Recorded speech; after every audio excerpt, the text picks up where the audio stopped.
Hey there, interwebs. I hope you're all doing well, and I'm hanging out here with my two creepy Star Trek gals because I got a comment on my recent review of the latest Doctor Who episode as it relates to transgender issues that I kind of want to discuss because unlike the most of the anti-SJW, get the woke people out of my Doctor Who crowd, this comment actually seemed to be getting into a much deeper discussion that I want to talk about. So let me read you the comment and we'll discuss it.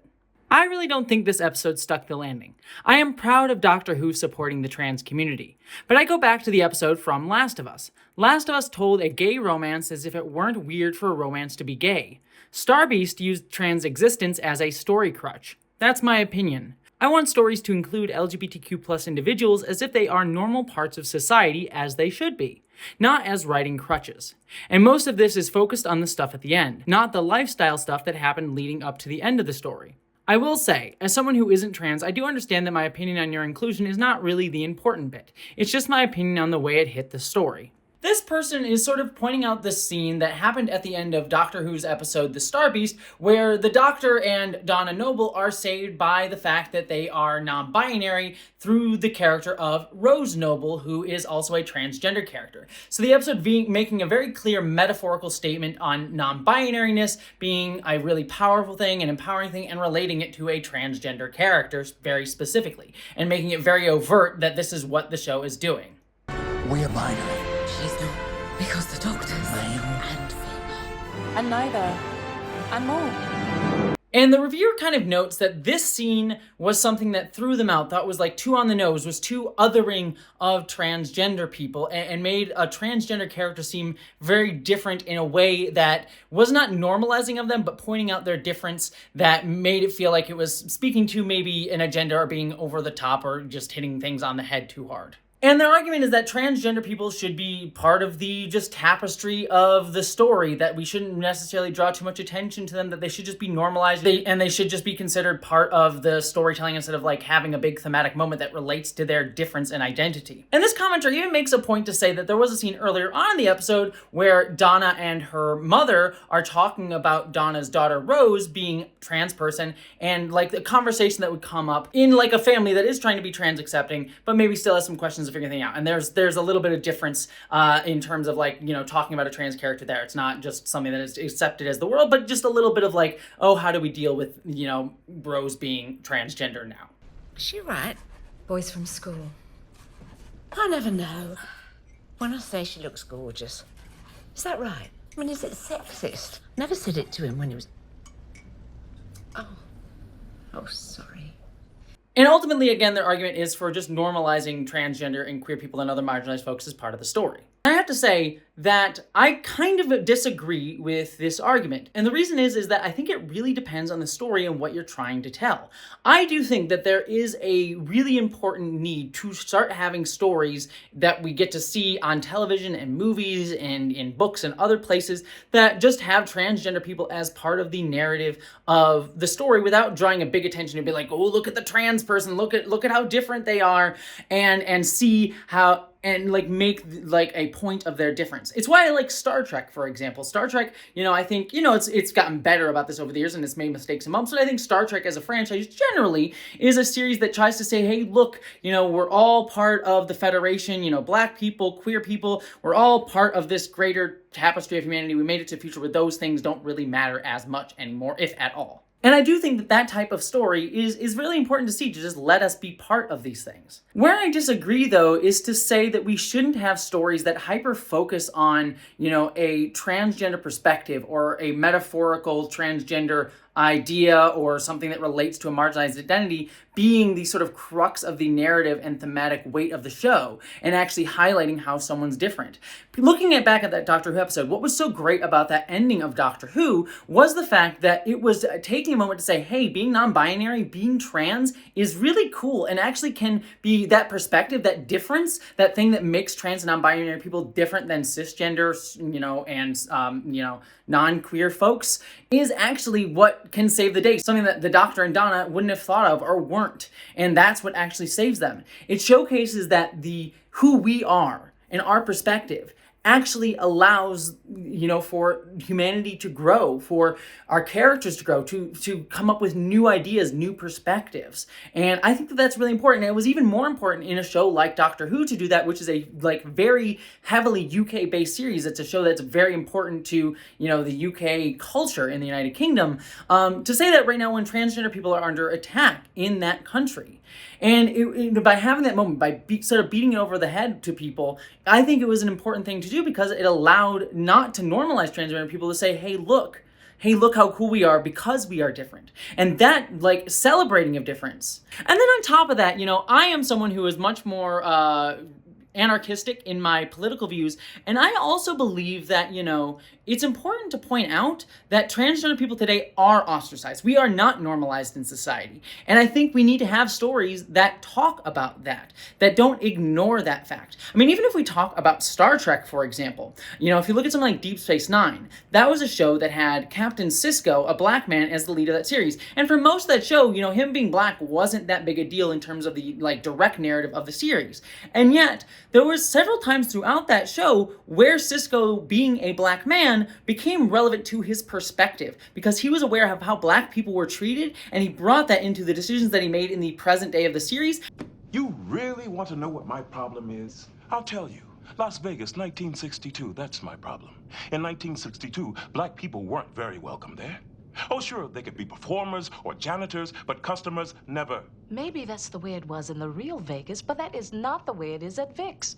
I have never felt uncomfortable there, and neither has Jake. But don't you see? That's the lie. In 1962, the civil rights movement was still in its infancy. It wasn't an easy time for our people, and I'm not going to pretend that it was. As well as the show having episodes like Far Beyond the Stars, which focused on, what happened to black people in the past, in the way we don't appreciate their stories and their perspectives. And it made a point to talk about that very directly and specifically. And so, if we had, ignored that aspect of him being a black man, I think you would have lost something really important about what Deep Space Nine was able to say as a show. It's also interesting that this commenter brings up the episode of The Last of Us where we got to see a gay romance, saying that episode just normalized the two characters being gay. But what perhaps that commentator doesn't seem to understand is that the reason that those two characters were able to be together in that episode and have a normal romance was because they were living in the zombie apocalypse. Once they were removed from the post-2001 era of America that the show had the apocalypse take place in, these two gay men who, had they lived through that era of America without the apocalypse, would not have been able to be together, were able to be together now without any worries of governmental pushback or bigotries that they had to face around them. It quite literally took the zombie apocalypse for their gay romance to just be a normal thing. That's what that episode was kind of talking about. Especially considering the first half of that whole episode is about two gay men finally coming to terms that they can just be open with each other instead of hiding it like they would have had to in America up until that point before the apocalypse. It's also something that I'm thinking about a lot right now. I mean, I'm working on a movie, as many of you may know if you follow my main channel, called Identities. And I'm not going to spoil the movie for you because I don't want to just give everything away just yet. But something I was very specific in thinking about while I was writing the film is, we never talk about characters being trans. Like, the characters never say that they're trans in the story. And, there's kind of some interesting stuff that happens with that.